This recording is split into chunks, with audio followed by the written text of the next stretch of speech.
जो इस घर में कोई हल्के भी पानी पी ले, सारे काम फरिया को करने पड़ते हैं।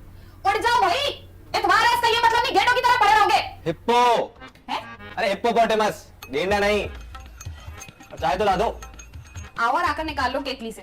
होटल में नहीं बैठे कि फुल सर्विस मिले तुम्हें। अब्बा गुस्सा ना बच्चों को निकाला करो अम्मा। अरे प्यार से भी बोल सकती हो।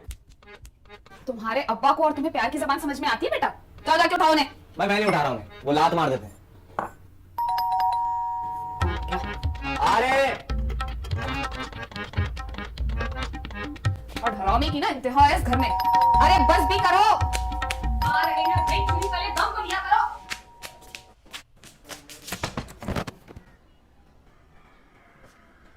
बाबा के घुरायो। माफ करो, सुबह सुबह मांगने आ गए। नहीं नहीं, वो बाबा को बुला दें। कौन अब्बा? किसका अब्बा? जावेद साहब। अरे भाई गलतफहमी हुई है। ये जावेद लतीफ का ही घर है ना? घर तो उन्हीं का।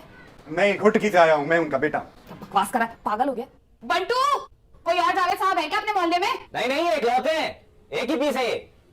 सुन लिया, गलतफहमी हुई है, अब निकलो। नहीं नहीं, मैं आपको बता रहा हूँ, यहाँ जो जावेद साहब रहते हैं उन्हीं का बेटा हूँ। बात सुन, उनका एक ही बेटा है बंटू, अंदर चाय पी रहा है, और एक बीवी है सामने खड़ी है। समझ आ गई? अब निकल चल। बंटू भी होगा और आप भी हैं, लेकिन मैं उनका पहली बीवी का बेटा हूँ जो घोटकी में रहती है। अब जरा जावेद साहब को बुलवा देना, मुझे उनसे जरूरी काम है।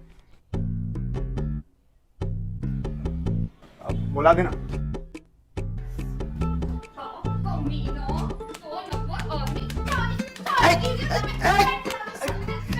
अरे क्यों मार, क्या हुआ, क्या है? अरे क्यों मार रही हो? क्यों मार क्यों रही हो? क्या हुआ, याददाश्त चली गई क्या?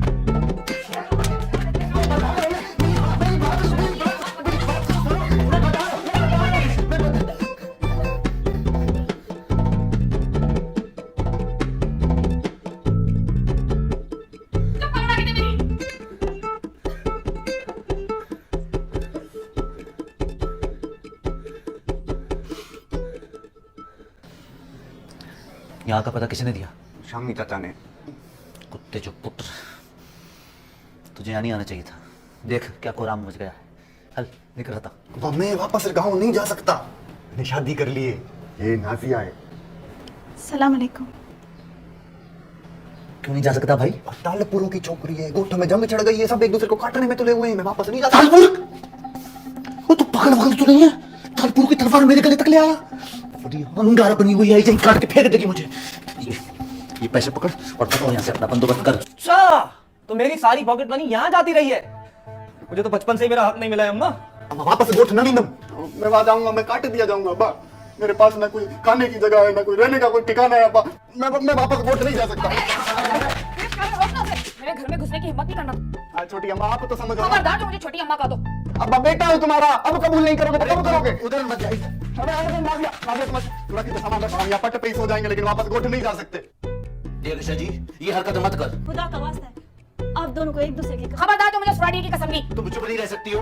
अब भी चुप रहूं मैं? चुप रहो मेरी माँ। देख ऋषा जी, तूने शादी की है, तेरी जिम्मेदारी है कि तू उस लड़की को जहाँ चाहे रख, लेकिन यहाँ से निकल। जिम्मेदारी तो आपकी भी थी ना, जिसे गोठ में छोड़कर आ गए हो और यहाँ आकर ये छोटी अम्मा से शादी कर ली। इन बेचारी को तो पता भी नहीं है कि इन्होंने शादी की हुई है। अपनी हद में रह। हद में तो आपको रहना चाहिए था ना। यहाँ शहर आ गया और दूसरी शादी कर ली और एक पुत्र भी पैदा कर लिया, और उनका क्या जो गोठ में पूरा दिन वो शकील और फजील जो है नाले पर बैठे रहते हैं, सुल्फियां खींचते रहते हैं, टीके लगाते रहते हैं। फजील, शकील, और शकील जो है वो 2 बार जेल होकर आ चुका है फुरों के चक्करों में, ये भी पता है नहीं? और कितने छोड़े घोट की